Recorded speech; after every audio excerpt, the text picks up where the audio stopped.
উপস্থিত প্ৰিণ্ট আৰু ইলেক্ট্ৰনিক মিডিয়াৰ সাংবাদিক বন্ধুসকল, মই সামন্ত কোঁৱৰ, SBISA নৰ্থ ইষ্ট চাৰ্কুলৰ সাধাৰণ সম্পাদক আৰু মোৰ কাষত সভাপতি দিবাকৰ চক্ৰৱৰ্তী, মোৰ এইফালে কৌশিক দেৱ আৰু এইফালে কৌশিক নাথ আমাৰ ট্ৰেজাৰাৰ, আৰু গুৱাহাটী সংমণ্ডলৰ ডেপুটি জেনেৰেল ছেক্ৰেটাৰী দিবাকৰ দাস।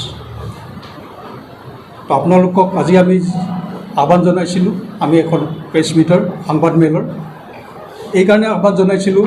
আজি অল ইণ্ডিয়া SBI ষ্টাফ ফেডাৰেশ্যনৰ আহ্বানত সমগ্ৰ ভাৰতব্যাপী সমগ্ৰ ভাৰতৰ 22,500 বেংকত আমি এটা আন্দোলনৰ কাৰ্যসূচী লৈছোঁ। আৰু এই আন্দোলনৰ কাৰ্যসূচী আমি কিয় ল'বলগীয়া হ'ল, কি পৰিৱেশত, কি পৰিস্থিতিত আমাৰ অনিচ্ছা স্বত্বেও এনেধৰণৰ এটা আন্দোলনৰ চূড়ান্ত কাৰ্যসূচী ল'বলৈ বাধ্য হৈছোঁ। পোনপ্ৰথমেই আমাৰ সন্মানীয় গ্ৰাহকসকলক আপোনাৰ মাধ্যমেৰে আমি ক্ষমা ভিক্ষা খুজিছোঁ, যাতে আমি এনেকুৱা এটা সিদ্ধান্ত ল'বলগীয়া হ'ল। আৰু সমগ্ৰ অসমবাসীক আমি জনাব বিচাৰিছোঁ যে আমি কি পৰিস্থিতিত এই আন্দোলনৰ কাৰ্যসূচী ল'বলগীয়া হ'ল।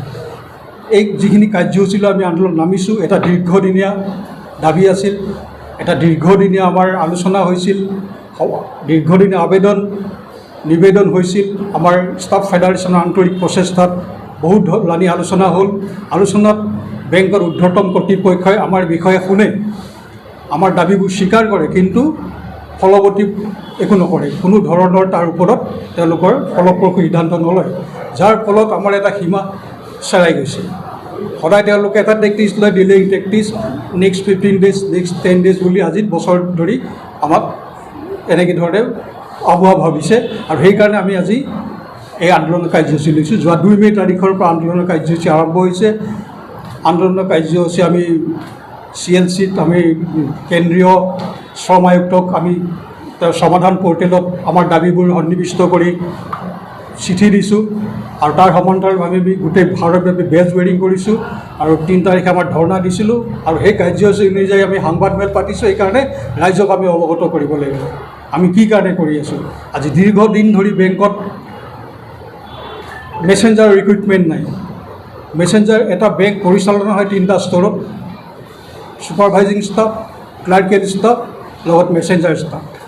আপুনি ভাবি চাওক, 30টা বছৰ ধৰি এই মেছেঞ্জাৰ ৰিক্ৰুইটমেণ্ট নাই। ইতিমধ্যে বহুত মেছেঞ্জাৰ অৱসৰ গ্ৰহণ কৰিছে, এটা ডাঙৰ শূন্যৰ সৃষ্টি হৈছে, যিটোৰ কাৰণে আমাৰ ষ্টাফবিলাক আমাৰ ছুপাৰভাইজিং ষ্টাফসকলেও সেই মেছেঞ্জাৰৰ কাম কৰিবলগীয়া আছে, যাৰ কাৰণত আমি গ্ৰাহক সেৱাত উৎকৃষ্ট গ্ৰাহক সেৱাত মনোনিৱেশ কৰিব পৰা নাই। যি কাৰণে আপুনি দেখিব আমাৰ বেংকত কামৰ ভলিউম বাঢ়িছে। এই কামৰ ক্ষেত্ৰত কাম কৰি থকা ষ্টাফজনে মেছেঞ্জাৰৰ কাম কৰিবলগীয়া হয়, যাৰ কাৰণে অলপ দেৰি হ'লে গ্ৰাহকৰ পৰা আমি ছাৰ্ভিচ দিব নোৱাৰোঁ ভালদৰে। সেইকাৰণে আমি কৈ আছোঁ যে মেছেঞ্জাৰ ৰিক্ৰুইটমেণ্ট কৰক। তাৰ সলনি তেওঁলোকে মেছেঞ্জাৰ ৰিক্ৰুইটমেণ্টটো কৰাৰ বাদে আউটচোৰ্চিং কৰিছে, যিসকল আউটচোৰ্চিঙত আমাৰ স্থায়ী কৰ্মবিলাক বিলুপ্তিৰ পথত। আৰু সমান্তৰালভাৱে আমি কৈছোঁ গাৰ্ড ৰিক্ৰুইটমেণ্ট কৰিব লাগে, সহস্ৰ প্ৰহৰী বেংক ব্ৰাঞ্চবোৰত প্ৰকৰণ কৰিব লাগে। কাৰণ এটা ব্ৰাঞ্চত গ'লে আপোনাৰ সুনিশ্চিত ধনখিনি, সঞ্চিত ধনখিনি, এটা নিৰাপত্তা আপুনি অনুভৱ কৰিব লাগিব। আমি ষ্টাফসকলে য'ত কাম কৰোঁ তাত আমি নিৰাপদে থাকিব পাৰিব লাগিব, কিন্তু 2022 পৰা গাৰ্ডৰ কোনো ধৰণৰ মকৰণ হোৱা নাই। সেইটো আমি প্ৰতিবাদ জনাইছোঁ, তাৰ দাবী জনাইছোঁ, আজি আন্দোলন কৰিছোঁ। আৰু উপৰিও প্ৰধানমন্ত্ৰী NPS যিটো নতুন নিউ পেঞ্চন স্কীমৰ আওতাত যিসকল ৰিক্ৰুইটি ইয়াত আহিছে, তেওঁলোকক ফাণ্ড মেনেজাৰ কৰিবলৈ অধিকাৰ দিয়া নাই। অন্যথাই আন প্ৰাইভেট বেংকত তেওঁলোকক সেইটো সুবিধা দি আছে। ফাণ্ড মেনেজাৰ, আপুনি যিটো পেঞ্চনৰ ফাণ্ডখিনি আপুনি ভৱিষ্যতৰ নিধিত যেতিয়া জমা কৰিব, আপোনাৰ এটা লিভাৰেল থাকিব লাগিব, যে য'ত আপুনি ফাণ্ডখিনি ইনভেষ্ট কৰিলে আপোনাৰ ভৱিষ্যত সুৰক্ষিত হৈ থাকিব পাৰিব। সেইটো কাৰণে আমি দাবী জনাইছোঁ, এই প্ৰতিবাদ জনাইছোঁ। আৰু লগতে আমাৰ ৰিক্ৰুইটমেণ্ট, পৰ্যাপ্ত পৰিমাণে আমাক ৰিক্ৰুইটমেণ্ট লাগে। আপুনি চাব, আজি আমাৰ 1800 বেছি ব্ৰাঞ্চ আছে নৰ্থ ইষ্ট চাৰ্কুলত। তাত আমি ষ্টাফ চালে মানে 3600, মানে প্ৰত্যেকটো ব্ৰাঞ্চত 2জনকৈ পৰে, তেনেকুৱা চাব গ'লে। গতিকে এই ধৰণে আমি সেৱা আগবঢ়াব পৰা নাই। গতিকে আমি দাবী জনাই আছোঁ। ব্ৰাঞ্চতে আমাৰ আজিকালি আউটচোৰ্চিঙৰ দ্বাৰা চলাই আছে। আপুনি চাব, আউটচোৰ্চিঙৰ দ্বাৰা গোটেই কেছত কাম কৰাইছে, যিটো খুব মানে উদ্বেগজনক পৰিৱেশ, কাৰণ তেওঁলোকৰ কোনো ৰেচপনচিবিলিটি নাথাকে, কোনো দায়িত্ব নাথাকে। এজন পাৰ্মানেণ্ট কৰ্মচাৰী যি দায়িত্ব থাকিব সেইটো তেওঁলোকৰ হাতত নাথাকে। গতিকে সেইটো বহুত ধৰণৰ ক্ষেত্ৰত এটা মানে ফ্ৰডুলেণ্ট হেৰিও হৈ যায়। সেইটো আমি ব্যৱস্থা কৰিব কৈছোঁ যাতে আমাৰ পাৰ্মানেণ্ট মেছেঞ্জাৰৰ দ্বাৰা কামবিলাক চলে।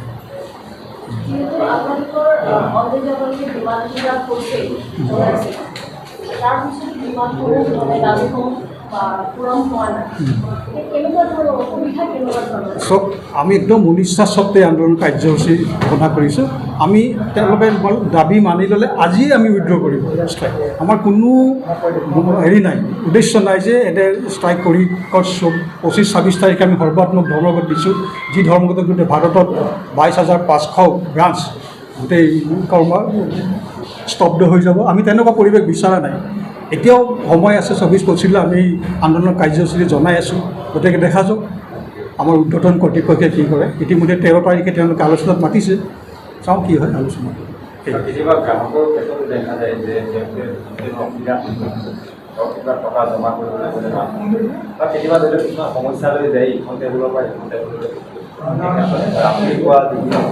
হয় হয়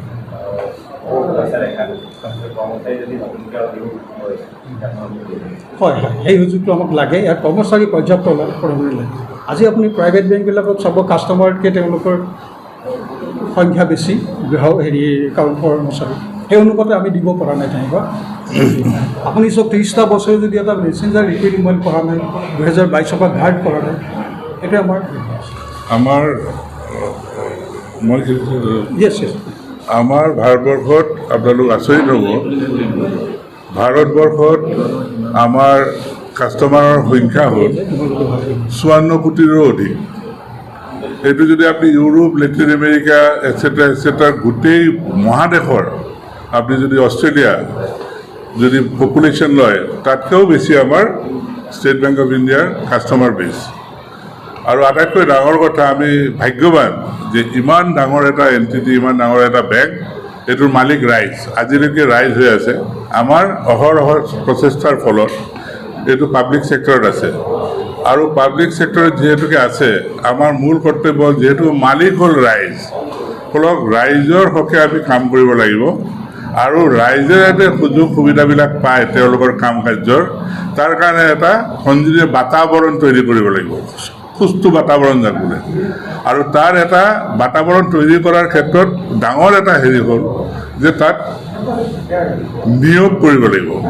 আৰু বেংক যিহেতুকে পাব্লিক ছেক্টৰত আছে, এটা কল্যাণকামী ৰাষ্ট্ৰৰ এটা অনুষ্ঠান, তাৰ কিছুমান কৰ্তব্যও আছে, যেনে ৰাইজক তেখেতসকলে আমি ছাৰ্ভিচ দিওঁ, লগতে আৰু এটাও দিব লাগিব যে তাত যাতে এমপ্লয়মেণ্টৰো সুযোগ হয় পৰ্যাপ্ত পৰিমাণে। আজি প্ৰাইভেট ছেক্টৰৰ যোনটো মূল লক্ষ্য থাকিব যে তাত খালি প্ৰফিট, আমি প্ৰফিটৰ লগে লগে আমি এইটো চাব লাগিব যে ৰাইজৰ কল্যাণৰ হকে আমি কম। আমাৰ নিবনুৱাৰ সংখ্যাৰ কম নহয়, আমাৰ চাৰিওফালে ষ্টাফ শ্বৰ্টেজ হৈ আছে। তাত যদি বেংকৰ নিচিনা ইমান ডাঙৰ এটা অৰ্গেনাইজেশ্যনে যদি আপোনাক সুযোগ মানে নিয়োগৰ সুযোগ কৰি নিদিয়ে, আৰু কোন অৰ্গেনাইজেশ্যনে দিব? আৰু আমিও এটা ৰেছপনচিবল অৰ্গেনাইজেশ্যন হিচাপে আমি বিচাৰোঁ যে বেংকত সুস্থ নিয়োগ হওক। যিমানখিনি আপোনালোকে প্ৰব্লেম দেখা পায় বেংকত গ'লে, সেই প্ৰব্লেমৰ গুৰিতে আছে ষ্টাফ শ্বৰ্টেজ। ইমান ব্ৰেকডাউন হৈ থাকে আমাৰ মানুহবিলাক যে আপোনাক চাই কথা কোৱাৰো বহুত সময়ত কষ্ট হৈ যায়। আপোনালোক মানে ভুল বুজি যায়, কেতিয়াবা খং কৰে। কিন্তু কথা হ'ল যে তাৰ যদি জেগাত আপোনালোক থাকিলে গম পালে যে কিমান প্ৰেছাৰত মানুহবিলাক কাম কৰি আছে। আচ্ছা, কিছুমান বিহেভিয়াৰেল প্ৰব্লেমো আছে, এইটো আমি অস্বীকাৰ নকৰোঁ। কিন্তু বিহেভিয়াৰৰ প্ৰব্লেমৰ কাৰণে এইটো দায়িত্ব ক'ৰ? এমপ্লয়াৰৰ দায়িত্বটো যে এই বিহেভিয়াৰেল প্ৰব্লেমবিলাক যাতে চল্ভ হয়, তাৰ কাৰণে প্ৰপাৰ ট্ৰেইনিং দৰকাৰ। এতিয়া ট্ৰেইনিং কাৰ্ড দিব, ব্ৰাঞ্চত যদি 2জন মানুহ থাকে, তাক যদি এজনক উঠাই দিয়ে ট্ৰেইনিঙৰ কাৰণে, তাত আৰু দেখোন সমস্যাৰ সৃষ্টি হ'ব। ফলত ষ্টাফ শ্বৰ্টেজৰ ফলত এটা চক্ৰপুৰৰ নিচিনা, তাত সোমালে আৰু ওলোৱাৰ ৰাস্তা নাই। যে আপুনি যে ট্ৰেইন আপ কৰিব প্ৰপাৰলি, বেংকৰ ইচ্ছাও আছে ট্ৰেইন আপ কৰাৰ কাৰণে, কিন্তু because of the staff shortage বহুত ক্ষেত্ৰত আমাক বহুত বিচাৰিলেও আমাক পঠোৱাৰ ক্ষেত্ৰতো প্ৰব্লেম হৈ যায়, ট্ৰেইনিঙৰ ক্ষেত্ৰত দীঘলীয়া ট্ৰেইনিং দিয়াৰ ক্ষেত্ৰতো প্ৰব্লেম হৈ যায়। আৰু এটা কথা হ'ল যে এটা কল্যাণকামী ৰাষ্ট্ৰৰ এটা যিটো organisation state bank of India, এটা বৃহৎ অৰ্গেনাইজেশ্যন। আপোনালোকে জানে নিশ্চয় যে ভাৰতবৰ্ষৰ আটাইতকৈ ডাঙৰ কোম্পানী, প্ৰফিটেবল কোম্পানীটো হ'ল state bank of India. Public sector private sector সমন্বিতে আটাইতকৈ বেছি প্ৰফিট কৰিছে ষ্টেট বেংক। তো ষ্টেট বেংক অফ ইণ্ডিয়াৰ এটা দায়িত্ব আছে নহয় জানো, যে আজি যোনবিলাক যে লাখে লাখে নিবনুৱা যে চাৰিওফালে যে আছে তেখেতসকলক চাকৰি দিয়াৰ কাৰণে, আৰু আমিও এটা ট্ৰেড ইউনিয়ন অৰ্গেনাইজেশ্যন হিচাপে ৰেছপনচিবল, দায়িত্বৱান, দায়িত্বশীল। আমিও বিচাৰোঁ যে আমাৰ দেশৰ ল'ৰা ছোৱালীয়ে যাতে তাত চাকৰি পায় আৰু ৰাইজৰ যি অভাৱ অভিযোগবিলাক আছে এইবিলাক যাতে দূৰীভূত হয়। নহয়, ছাবচিডিয়াৰী হয় হয়। ৰাতিপুৱাৰ পৰা আমি ষ্ট্ৰাইক আমি হেৰি কৰিম, কাম আমিতো নিবিচাৰোঁ কাম হওক বুলি। আমি যোনবিলাক ষ্ট্ৰাইক কল কৰিছোঁ, আপোনালোকে চাব যে শ্ৰমিক কৰ্মচাৰীৰ লাষ্ট ৰিচৰ্টটো হ'ল আমাৰ সংবিধান ষ্ট্ৰাইক। আমাৰ সংবিধানে আমাক ষ্ট্ৰাইকৰ অধিকাৰ দিছে, হয় নে নহয়? কিন্তু এই ষ্ট্ৰাইকৰ অধিকাৰটো আমি যেনি তেনি যধে মধে ইউজ কৰিব নিবিচাৰোঁ, কাৰণ তাত ৰাইজ ইনভলভ হৈ আছে, ৰাইজ মালিক আমাৰ, ৰাইজৰ অসুবিধা হওক আমি নিবিচাৰোঁ। কিন্তু কথা হ'ল যে আমি ৰাইজৰ হকেই কাম কৰিছোঁ। এই যে ৰিক্ৰুটমেণ্ট হ'লে আমাৰ আপোনাৰ ঘৰৰ পৰা এইটো ৰিক্ৰুটমেণ্ট হ'ব না। আৰু এটা কথা আছে, আজি মেছেঞ্জাৰ যে ৰিক্ৰুটমেণ্ট, আচ্ছা অফিচাৰ ৰিক্ৰুটমেণ্ট হৈ আছে কিছু ক্ষেত্ৰত, কেৰাণীও ৰিক্ৰুটমেণ্ট হৈ আছে, কিন্তু সমাজৰ এটা শ্ৰেণী এতিয়াওতো বাকী পৰি আছে না। মেছেঞ্জাৰবিলাক যদি ৰিক্ৰুটমেণ্ট নহয়, আমাৰ অসুবিধাৰ লগে লগে সমাজৰ এটা শ্ৰেণীক আপোনালোকে অৱহেলা কৰি আছে। হাজাৰ হাজাৰ মেছেঞ্জাৰক আপুনি ৰিক্ৰুটমেণ্ট দিব পাৰিলেহেঁতেন। চবৰেতো তেনেকুৱা কোৱালিফিকেশ্যন নহয় না যে অফিচাৰ হৈ যাব, বেংকৰ প্ৰিয় হৈ যাব, বেংকৰ ক্লেৰিকেল ক্ৰেক কৰিব। মেছেঞ্জাৰৰ ৰাস্তা যদি মুকলি হয়, সমাজৰ এটা বৃহৎ অংশক আপোনালোকে আগবাঢ়ি ল'ব পাৰিব, তাক আপুনি জব অপৰচুনিটি দিব পাৰিব। সেইটো আমাৰ কৰ্তব্য এটা ৰাজহুৱা সংগঠন হিচাপে। আপুনি ক্লাছ কৰিব নোৱাৰে তাত। ফলত আমি বিচাৰোঁ যে মেছেঞ্জাৰৰ ৰিক্ৰুটমেণ্ট হওক, সমাজৰ চব শ্ৰেণীৰ মানুহে চাকৰি পাওক ষ্টেট বেংক অফ ইণ্ডিয়াত।